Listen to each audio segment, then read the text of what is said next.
Hello, Theo from Digital Taxidermy here. This week it's a painting tutorial that I'm doing. This is a painting tutorial for people that think painting is hard and takes too long. No, I'm not the best painter. I will be painting the Death Cathedral, which is a new model, an add-on to our Proxygenator's Gambit. It's a big tank that looks like a church. This is how I would paint that. You can do it differently.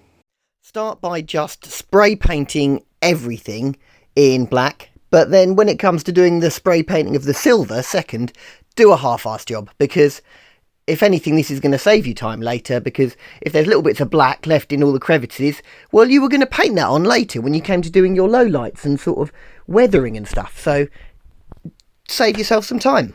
Right, now you've painted everything with spray paint, sort of like this. The next key step is that, because you want to pretend that these are different metals, is to mix up some slightly different coloured bits of metallic paint. Maybe add some browns in there, some sort of coppery colours. This one's airbrush paint, but it'll be fine. And then choose some bits to be different colours. And then it looks like they're made out of different metals. It's all going to be metal, because that's the colour of spray paint I've got.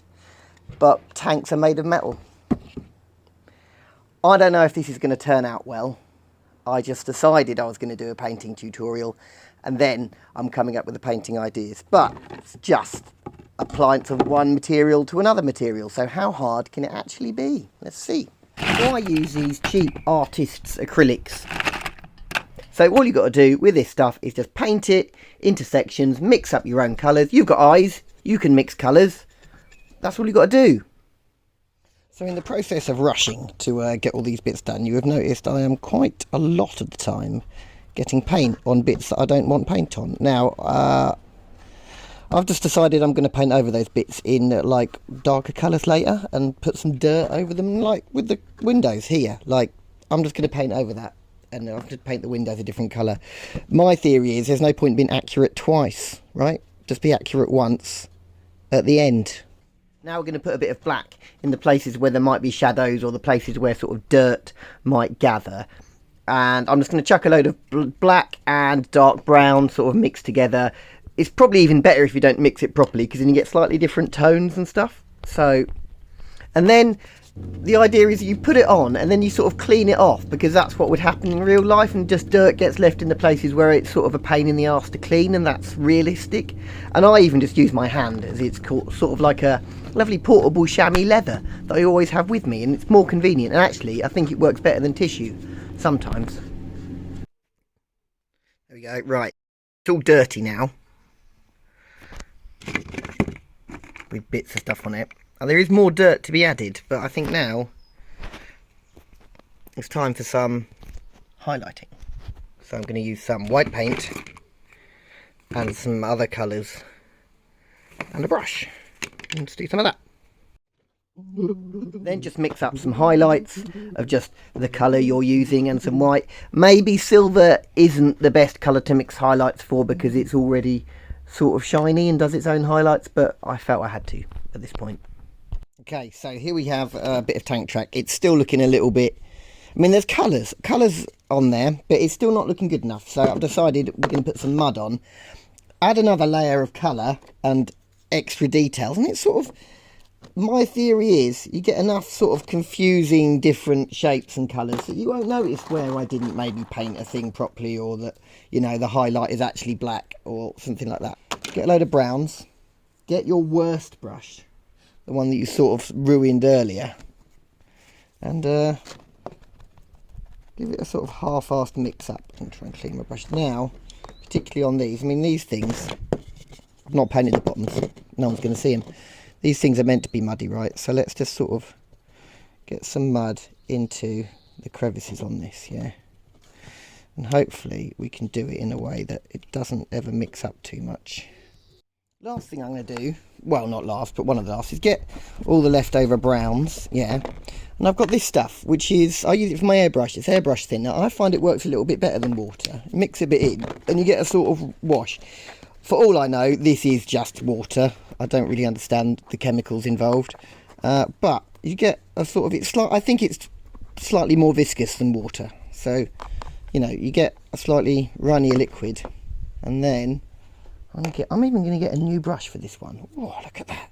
Look at that, a brush I've not ruined today. And then let's just do a few little... Not happy with this highlighting, but let's just shake everyone's eyes off it with a little bit of... It's really hard to paint and do this.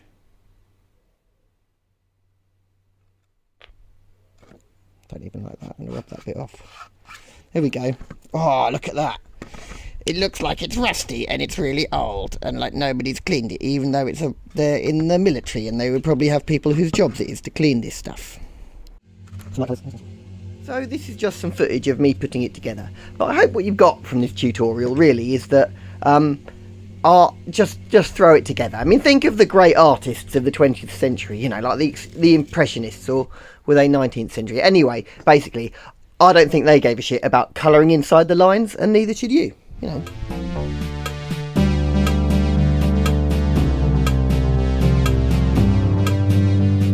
Whilst you're watching this, if there's anything you want to see me do, or a video on something in particular that interests you, or that you really hate, leave a comment. And if you like it, then always subscribe to the channel, because that's always nice. So a comment and a subscribe. That is lovely. And then for the flags that go on the side of this model, that maybe I should have shown you earlier, painting flags and decals is hard, but what you can do is go on the internet and find a nice image, check obviously for the rights, artists, and looking after them, and that is important, and then import it to your whatever art editor you use. Measure the size of the flag. I'm measuring the model because I've got the 3D model, but you could just measure it with a ruler. Get the image to the size you want, repeat it a few times in a bit of sticker paper or transfer paper, and print it. So there you go, that's it, that's what I painted. It's alright. I mean, if you look really close, there's loads of stuff wrong with it, like there's all bits that, but don't look close, honestly, it's fine. Like, about 3.5 hours of painting, which for a big old thing isn't bad. And then if you put stuff around it, that's cat litter. That's all you need. Looks like an alien planet. It's like Doctor Who going to a quarry, isn't it? That's all they do. So, yeah, this is it. Painted, all done, all nicely done and finished. I put stickers on here.